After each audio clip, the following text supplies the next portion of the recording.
Salom do'stlar. Bugun sizlar bilan mana shu zinalar ustida gulli terishni ko'rib chiqamiz va o'rganib chiqamiz. Qanaqa qilamiz? Birinchi o'rinda ko'ryapsiz, setkaga chiqaman. Setkada har doim birinchi bo'lib setka bilan ishlaganman. Eng qulay vazifani shu bajaradi. Hamma uchun qiziq bo'lgan tema zinalarga gul terish temasi. Sizlarga qiziq bo'lsa, shu narsani qanaqa qilayotganim qiziq bo'lsa, kuzatamiz va oxirida like, podpiskani bosib qo'yishni unutmaymiz. Qani ketdik. Xo'sh, gapni nimadan boshlashni ham bilmayman. Ish ko'p.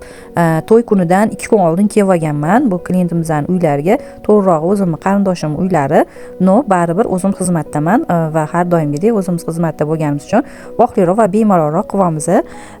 Setkalarni qotirib bo'lgandan keyin albatta ustidan oqatirgulilar bo'lsa, oqatirgulilar. Qarochi, bazasiga setkani bekitishga bar kerak bo'ladi va tagiga fon uchun gortenziya bu bo'lmasam o'sha atirgullar nimalardir kerak bo'ladi.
Mana shunaqa effekt chiqarish uchun bunga nima gul kerak bo'ladi? Xohlasanglar uzuncha oqatirgul olasizlar, lekin mana bunaqa rang berish uchun bittali donali piyonlar bor. Mana bunaqa donali gul deyiladi. Bitta stolda piyon gulli deyiladi. Xohlasanglar shunaqa piyon gul, xohlasanglar atirgulligi bor, donali.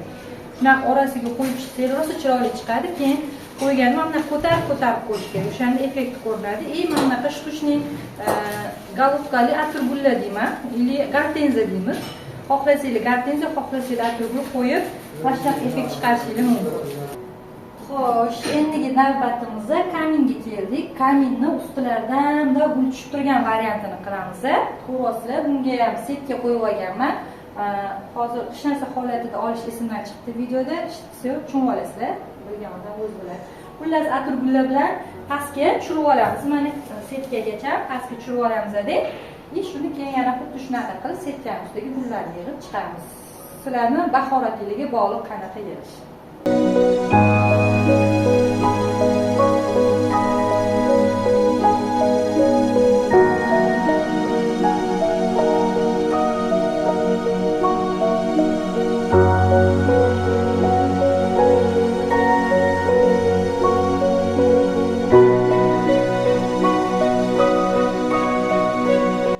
Ana endi ko'chaga ham chiqib oldik. Kaminni tugatdim, ichkaridagi zinani tugatdim va albatta yig'inimizga fotozona qo'yaman dedim. Bu fotozonamizdan unaqa alohida e'tibor bermadim, chunki bu Fotiha uchun yig'in bo'layotdi. Fotiha yo'q, Xudoyiga edi bu yig'in. Xullas, Xudoyi uchun edi va yoshlarimizning bosh harfini qo'yib bermoqchi bo'ldim va shu karkasli fotozonamni olib keldim.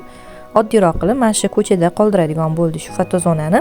Xullas, buni yasatib, keyin sizlarga chiroyli bitta bayramni ham obzor qilib ko'rsatmoqchi bo'ldim.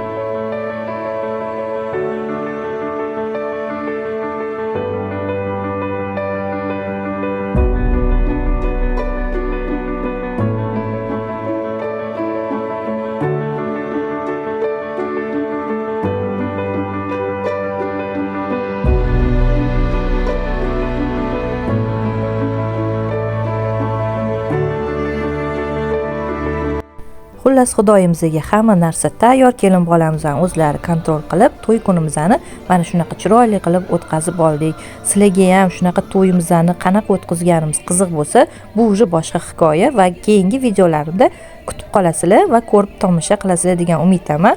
Menga podpiska, obuna bo'lib qo'yishni, like bosishni ham unutmasanglar. Bundan ham yaxshiroq videolar qo'yishga harakat qilaman va albatta keyingi videolarimizda ko'rishguncha sog' va salomat bo'ling. Darvoqe mana shunaqa dekoratsiyamizda qanaqa bitganini ko'rmoqchi bo'lsanglar, albatta kutib qoling. Videolarimni montaj qilgandan keyin albatta qo'yib qo'yaman. Yoshlarimiz baxtli, saodatli bo'lsin.